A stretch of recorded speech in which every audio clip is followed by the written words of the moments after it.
Most people think getting rich requires luck, talent, or rich parents. It doesn't. All you need is a set of rules. A set of rules that I used to go from being a broke party animal at 20 to making my first million at 27. Let's get straight into it. 1. Know your freedom number.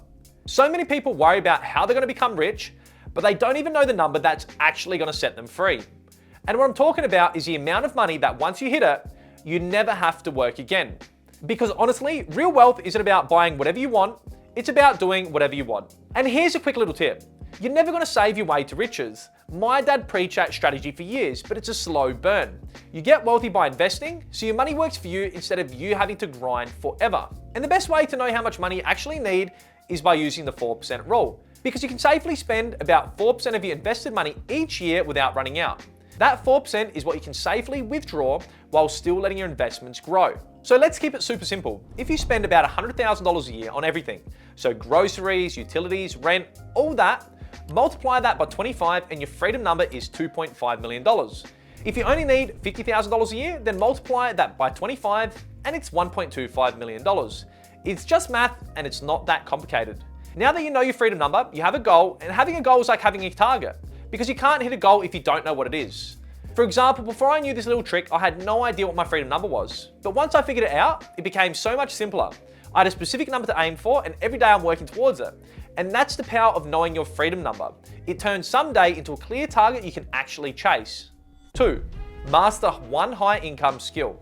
See, where most people fall short is they don't have the patience to stick with something long enough. Instead of spending a decade getting really good at one skill, they might spend a month dabbling in each skill, bouncing from job to job, and never actually mastering anything deeply. You don't need 10 skills. You don't need to be well-rounded. You just need one skill that the market values so highly it would feel stupid to not pay you for it. And that's the secret. One high income skill is all you really need. A high income skill is pretty straightforward. It's something that, once you're good at it, it can reliably earn you $10,000 or more a month. And we're not talking about lottery wins, no gambling in the crypto market. We're talking about a predictable, repeatable income from a skill that solves a painful problem at scale. And a great question to ask yourself before picking this one high income skill is, what do I actually enjoy to get really, really good at it, so I won't give up when the going gets tough? Because if you pick something that you actually enjoy, you'll stick with it long enough to become great.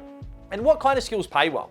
They usually fall into the 4 M's: make money, monetize, and manage. We're talking about things like coding, video editing, sales, branding, automation, strategy, anything that businesses can't function without. And here's the thing, if you give any of these skills 12 months of focus, 90 minutes a day, 5 days a week, you'll end up in the top 10%. Not because you're special, but because most people don't stick with anything long enough. One focus year beats 5 years of dabbling. Look at Sarah Blakely. She wasn't a fashion expert or a sales guru when she started Spanx. She just leaned into one world-class skill, understanding what women wanted and explaining it clearly. She showed them by literally cutting the feet off the pantyhose and demonstrating the product. That one focus skill built a billion-dollar brand. And that's a pattern you see everywhere. Most people who get rich aren't good at 10 things, they get extremely good at one. Steve Jobs did it with Apple. Jeff Bezos did it with Amazon. Warren Buffett did it with investing. They focused on one key skill and refined it until they became unreasonably good at it. So do the same, focus on one thing, master it, and you'll be handsomely paid for it. 3, stop renting out your life. Time is your most limited resource. If every dollar you make depends on you physically showing up, you'll always have a cap on how much money you can earn. Sure, having a job early on is fantastic for structure and learning skills, but eventually you're going to want something that earns for you even when you're not in the room. And here's the great tip. You don't have to be rich or a genius to do this. There are 3 straightforward paths. First, build a product. That means taking your skills and packaging them into something you create once, like an ebook, a coaching program, or a template, and then you sell it repeatedly. You do the work once and it pays you over and over again. Second, create content. Content is just teaching at scale. Record a video, publish it, and let the video do the work for you.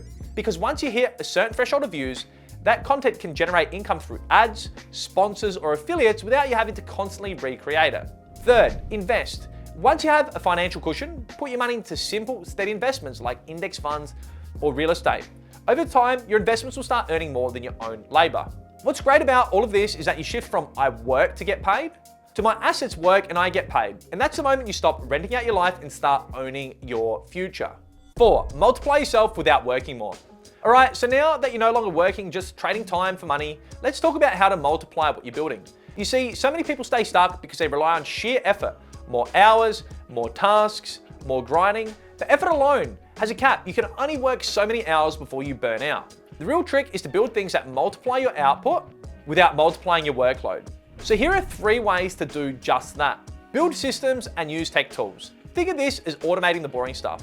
There are so many automation tools out there that can handle repetitive tasks for you. So you're best to review daily routines and see what can be turned into a system or automated. Another way to multiply yourself is by building a strong community or network. So surround yourself with people who amplify your message, share your vision, or support your goals. When you have a network of advisors, collaborators, or even fans, they carry some of the load. It's like having a team that extends your reach and impact without you having to do all of the heavy lifting yourself. Buy back your time. Once you start making a profit, reinvest it into hiring people who can take tasks off your plate. Whether it's hiring an assistant, a manager, or a specialist, you free yourself from doing tasks that slow you down. This way you can focus on what you do best while others can handle the rest and letting you move faster while multiplying your results. In other words, if you feel like you're working harder than ever but not seeing better progress, it's probably because you're relying on sheer effort alone.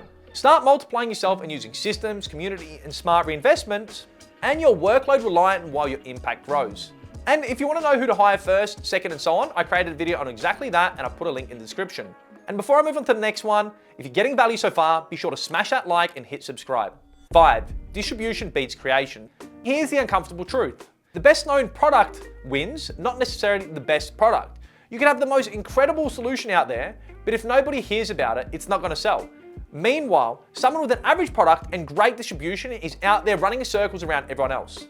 So, what does distribution mean? It's the ability to get your product or service consistently in front of the right people, not just once, but over and over again. And there are 4 types of distribution you can build. Build an audience. So people who trust your voice will buy from you. A small dedicated group of true fans is far more valuable than a huge audience that doesn't engage. Build a network. You don't need hundreds of connections, just the right few. The right connection can save you years of effort. It's about having the right people in your circle who can help distribute your message. Build a customer base. Treat your customers as a distribution asset. When you focus on your existing customers, they'll buy from you again and again, and they'll spread the word. And this is how your business compounds. Build traffic channels. Use platforms and systems, search, social media, emails, referrals to keep bringing people back. Without traffic, great ideas starve. With it, they thrive. 6. Invest early, invest aggressively, and let time do the heavy lifting. If you want one habit that quietly builds wealth in the background while you focus on everything else, it's this. So many people get so caught up in developing themselves, building a business, chasing opportunities, and they forget to actually invest. And the truth is, most people wait until they start making real money before they even think about investing. But here's the funny part, when they finally start making real money, they still don't invest. What do? New car, nicer house, better wardrobe, the fancy watch. It feels good in the moment, but it steals from your future. And here's what nobody tells you. Time multiplies money in a way effort never can. Every dollar you invest now is worth far more than every dollar you invest later. And that's the whole power of compound interest. The longer your money sits in the market, the harder it works for you. And here's the thing that the greats like Warren Buffett and Jack Bogle talk about all the time. Investing should be boring. It doesn't need to be complicated, flashy, stressful, or risky. Simplicity always wins. And here's the playbook. 1. Broad index funds. So buy the whole market instead of trying to pick the next big winner. Something like the S&P 500 or the ASX 200 or a global fund like VTS. See, once you purchase this, it gives you exposure to hundreds of companies, not just one, so you're not actually gambling. 2. Target date funds. These are perfect for set and forget investors. Say you're 30 and you want to retire at 60, just buy the fund that matches your timeline. And here's what it does for you. When you're younger, it automatically invests in riskier, higher growth assets. And as you get close to retirement, it automatically invests and shifts towards safer assets. 3. Real estate.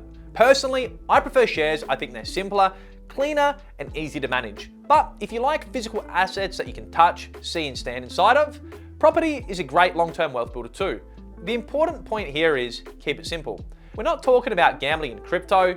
We're not talking about day trading. We're not talking about flipping stocks.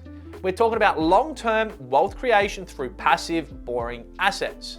And this part matters a lot. The earlier you start, the more unfair the advantage becomes. The 20-year-old who invests $500 a month will retire far richer than a 30-year-old investing $1,000 a month. Why? Because time in the market beats timing the market. Time is the most unfair advantage in wealth creation and everybody has access to it. 7. Change your environment. Proximity is power. Here's the truth. You rise or fall to the level of the people that you surround yourself with. If you hang around people who bitch, complain, blame others, gossip, or make excuses, Before you even realize it, you'll start doing the exact same thing. But on the flip side, if you spend time with people who have big dreams, who have big ambitions and big goals, your standard automatically rises. You start thinking bigger and you start expecting more from yourself. Why? Because your environment shapes you whether you like it or not. And here's the craziest part. Changing your environment works faster than changing your habits. You can try and build a new habit for 30, 60 or 90 days, or you can put yourself in a room where everybody already lives that habit and it becomes automatic for you. Because you elevate simply by exposure.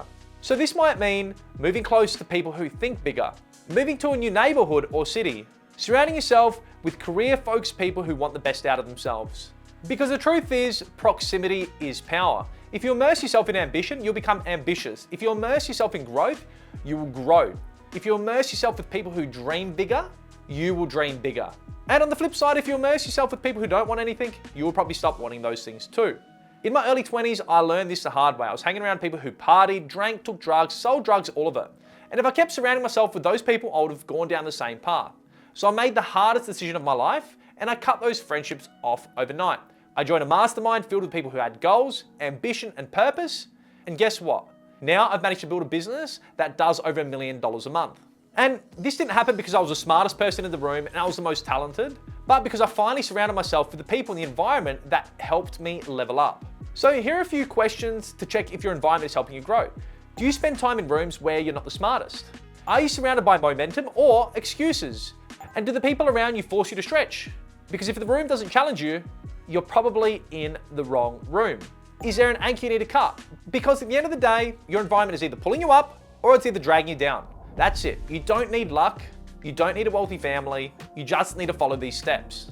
And if you want to learn how to grow your business so fast, it feels like cheating, watch this next video.